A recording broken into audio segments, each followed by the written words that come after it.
Hi, and welcome to week 3 of FCST. And this week we're sort of starting the week on Tuesday because of Labor Day. Your assignment was open yesterday, your discussion was open yesterday, but I'm just getting to the video today. Sorry about that, if that hindered your progress. But this week you've got some of the typical things that you did last week. 2 readings, chapters 3 and 4.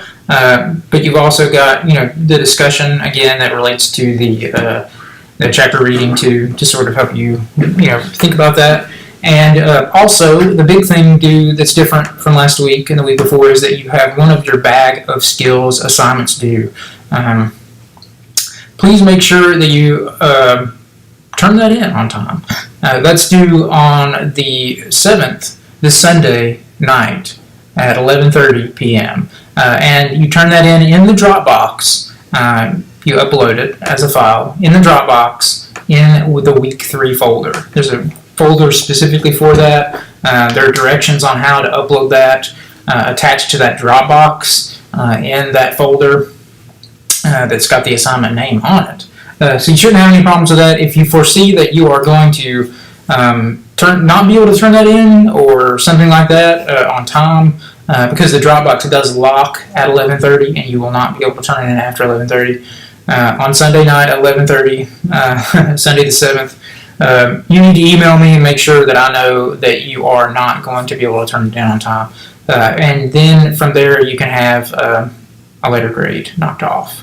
Up to you can score up to that, up to a B on it. But otherwise, please turn those in on time. They are due this Sunday. And hopefully you've been working on them as you've been working through the chapters, because they do directly relate to the chapters that you read throughout the weeks. So there are 4 challenges in each part, and part 1 is due this time. You don't need to turn the part 1 through 3 in this time. It's just the first part. I've had people turn in the whole thing at one time. You don't need to do that. That is really impossible to do if you're trying to do the course right. But turn that in. The directions for formatting and stuff are on there, but in general, I want that to be a Word document of some kind. Sometimes I have trouble opening the OpenOffice documents, so if you are going to turn one of those in, don't do that. Download Google Docs, and in Google Docs, or Google Drive, whatever they're calling it now. Put a link to that in the first week too. You can download things as MS Word files. So do that. And that way I'll be able to open your document without a lot of frustration. And that would help me out. Thank you. Appreciate it. But as far as the reading goes this week, we're looking at how you learn this week, and how you sort of gather and analyze information and make use of that information. So the How You Learn chapter, chapter 3, Learning How You Learn. It's basically it's presenting the views and the concepts related to Multiple Intelligences by Howard Gardner. I'm not going to go too much into that here. I'll let you look at that and kind of decide on that stuff on your own.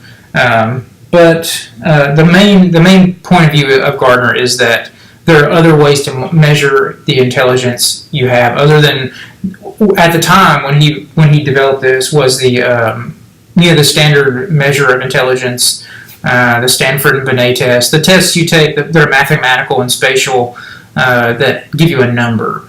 So when you hear people saying, "I have an IQ of 145," they took tests. That mathematical and spatial that gave them a number, and Gardner's saying, no, wait a minute, there are other ways to look at intelligences. Here's my idea of how learning works and how you should approach it.